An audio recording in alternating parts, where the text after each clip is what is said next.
On this episode of Redlit, destroy my relationship with my girlfriend. I will destroy your life. Destroy my relationship with my girlfriend. I will destroy your life. This is a revenge story more than a year in the making. So get comfy, pop some popcorn, and enjoy. Also, English is my first language. TL, doctor at the bottom, and all that jazz. Buckle up. This is a long one. First, a little backstory. I'm a 24-year-old male with OCD who's somewhere in the middle of the autistic spectrum. So I had to deal with my fair share of crap and bad luck while I was a kid. I also can't read body language and can be extremely socially awkward. So needless to say, I didn't have much luck with women once I was old enough to want to start dating. I was only ever in one relationship while I was in college. And it ended so badly that I swore off dating completely for several years. However, once I got out of school and moved away from my home state to start at a new job, I decided to try my luck again. I didn't have any real expectations of success. But you never know, right? So I made an account on an online dating site and, what do you know? I started talking to a sweet young woman who lived less than a mile away from my apartment. Let's call her Jessica. We went on a date, and to my surprise it went really well. Soon we began regularly dating, and I began to have very strong feelings for her. I even thought she might be the one. Maybe I was right. My revenge was not directed against her. I know there are a lot of stories about people getting back at cheating, manipulative exes, but this isn't one of them. No. My revenge story is about my twin sister Julie. Of the two of us, Julie was used to being the normal one, and early on in my life, she appointed herself as her brother's keeper. She looked out for me when we were kids and even protected me from bullies. But as we grew older and I became more independent, I didn't need her hovering over me as much as I once did. I was always grateful for everything she did for me, but I began to resent the fact that she kept treating me like I was perpetually 5 years old. Things got even worse once Julie was in college.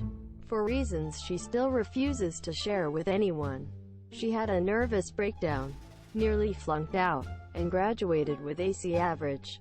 She soon got a job in Texas that paid barely more than minimum wage, working under a boss she hated.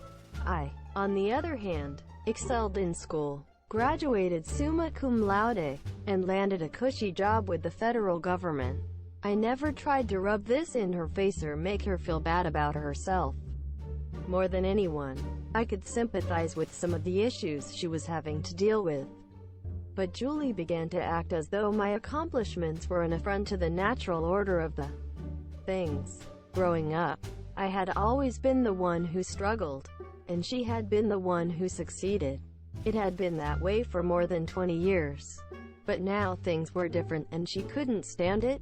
I never saw us as being in competition with each other. But she did, and my dear sister always hated to lose.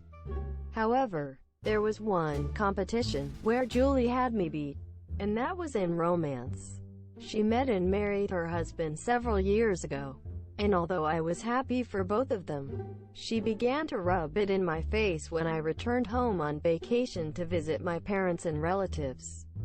Her jibes about my perpetual singularity really hurt, and when I confronted her and asked her to stop, she laughed and brushed me off. She became really passive-aggressive and spiteful when she thought she could get away with it. So it wasn't long before we fell out of touch. That was my mistake. Maybe if I'd tried to communicate with her more often, I'd have realized just how much her jealousy and spite had poisoned her. This continued until I met my girlfriend, and by the time I invited her to visit my family for the holidays, I was convinced that Jessica and I really had something good going. I was so excited for her to meet my parents and grandmother that I could barely sit still on the flight home. When we landed and got to the house, everyone received her warmly. I was certain this was going to be the best Christmas of my life. Julie was determined to make it the worst, like I said earlier.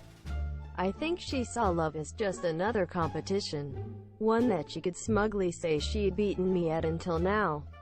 So to her, Jessica was a threat to what was left of our old sibling hierarchy, which meant she had to go. At first, my Christmas vacation seemed like a dream come true. Everyone loved Jessica and the two of us were having a fantastic time. We threw snowballs, went Christmas shopping, the whole 9 yards. Even Julie seemed to be acting nicer toward me. I felt like I was on top of the world. But then it all came crashing down. See, I have a personal laptop that I play games and stuff on. And Jessica was into that kind of thing as well. So of course I brought my laptop with me on the trip. I got some new games as a Christmas gift from my grandmother. So the day after Christmas, Jessica and I stayed up late playing together. Eventually she got tired and went to bed. But I wanted to stay up and play a little more. That was a mistake, because when I finally crashed at 2 a.m. in the morning, I was so tired that I forgot to shut my computer off. Jessica was still sleeping when I woke up, so I went downstairs to have a late breakfast. Julie was already at the table, but she didn't say much until my girlfriend got out of bed about an hour later. Once she'd eaten, Jessica asked if she could use my laptop to play for a bit. And of course I said yes. My laptop was sitting on a folding card table in the living, so I heard her go and sit down. But almost as soon as she did, Jessica yelled a string of expletives and stood up so fast that she nearly knocked the chair over.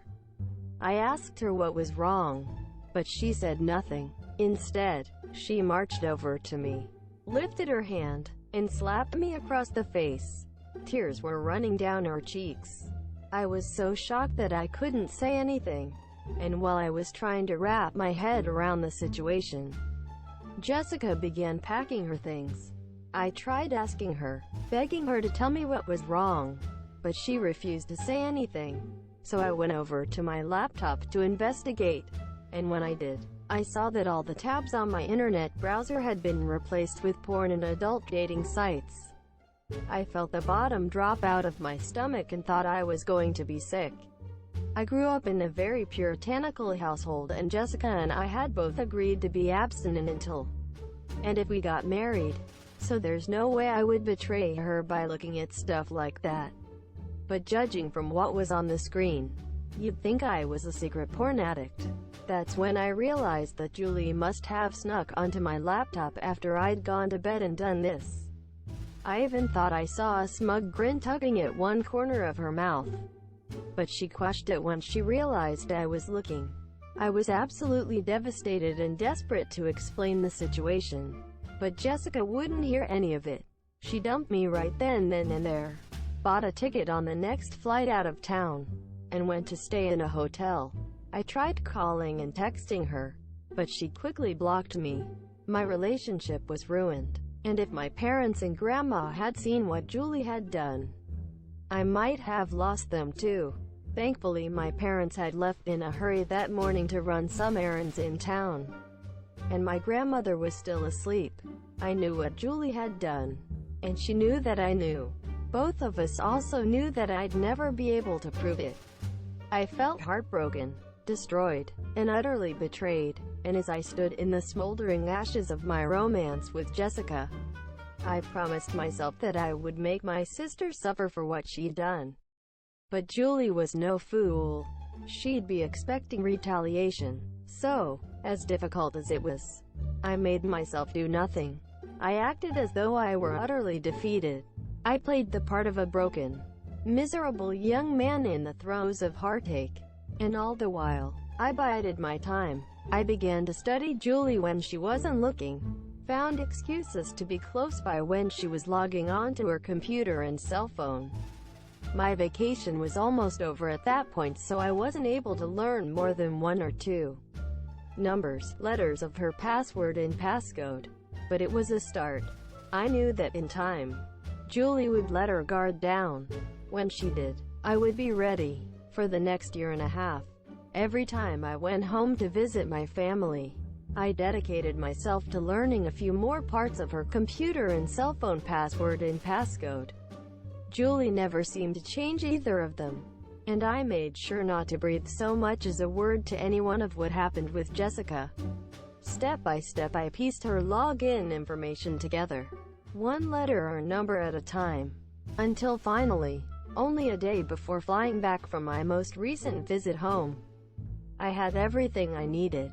I'd had a lot of time since Jessica left me to think about what I was going to do to Julie once I'd gotten into her phone and computer. And I didn't waste any time. That same night, when everyone else was asleep, I put on a pair of gloves, crept into Julie's room and snagged her phone from her bedside table. Then I snuck downstairs, sat down at her laptop, and logged into both. I'll never be able to describe the dark joy I felt as I saw her whole life laid bare at my fingertips. A few experimental searches on her laptop confirmed what I'd long suspected. Julie kept all her passwords cached so she didn't have to remember themes here. She'd always had trouble remembering things like that, especially after her nervous breakdown, so she relied on the computer to remember everything for her. Her Amazon account, her computer games, her email, you name it. She'd click the Remember Password option for each and every one of them this year. I happily set myself to the task of destroying it all. I went full scorched earth, burning everything on her phone and laptop to cinders and salting the digital soil in my wake. Her iTunes account, gone. Her Amazon account, with its expansive Kindle books collection, gone. Her Steam and Origin accounts, with their libraries of all Julie's computer games, gone. Then I turned to her social media. Julie was big into Tumblr and didn't have many friends in real life.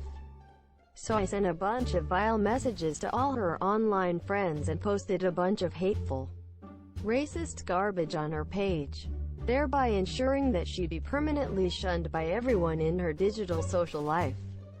I then spent a few minutes deleting everything she'd ever written in Microsoft Word, including all the crappy short stories and fan fiction she'd written, cleared the recycle bin to ensure nothing could be recovered, and used her work email to send a vicious letter to Julie's boss, telling her exactly what Julie thought of her in the most colorful terms I could think of. I made sure to cover my tracks and erase all traces of having sent it, then blocked the boss's email and her number from Julie's phone. When she returned to work, she'd be in for a nasty surprise. Finally, I changed the passcodes she used to unlock her phone and laptop, just to rub salt in her wounds. By the time she was able to create new ones, it would be far, far too late. The only thing I didn't screw with was her bank account. Not that there was a whole lot in it. I took a moment to survey my work, nodded, then crept back upstairs. Once I'd put Julie's phone back where I'd found it, I crawled into bed and slept like a baby. My flight left early the next morning, and although I wasn't there to personally witness the fallout, I heard about it later and it was glorious. Julie took her phone and laptop into Best Buy in the Apple Store to be looked at, and nearly had another nervous breakdown when she was finally able to log in and saw what I had done. Julie's boss fired her as soon as she returned to work, and from what I hear, she went out of her way to personally make sure my sister couldn't find work again. Her Tumblr friends all blocked her and wrote to all their friends about what a terrible person she was. And when she logged back in, she discovered that she was now a complete pariah on the site. She was soon forced to move in with her husband, whom she's now completely dependent on. She's now an unemployed stay-at-home wife as a result of what I did to her. And that's been an absolutely crushing blow to her pride and whatever was left of her self-esteem as to someone who always prided herself on being a strong and independent woman. It's almost a fate worse than death. She called me up a few days after I left and screamed at me, but I said nothing and blocked her. She knows it was me, but I covered my tracks too well. And she can't even tell our parents or make a big stink about it because that would mean revealing to the whole family just what an awful person she really is. I feel absolutely no remorse. And I sleep soundly at night knowing that I made her pay for what she did to me and Jessica. If anything, I still don't think she's suffered enough. And whenever I have another opportunity to make her suffer, I'm going to take it. She will weep a river of tears before I'm through with her, and I will drink it dry. Oh, and after she lost her job, Julie also got fat. TL. Dr. My twin sister became jealous and destroyed my relationship with my girlfriend by framing me for watching porn and using adult dating sites. I got her fired and blacklisted, ruined her career, destroyed her online social life, and burned her vast Amazon, iTunes, and gaming libraries to the ground. I left almost nothing standing, and she is unable to do anything about it.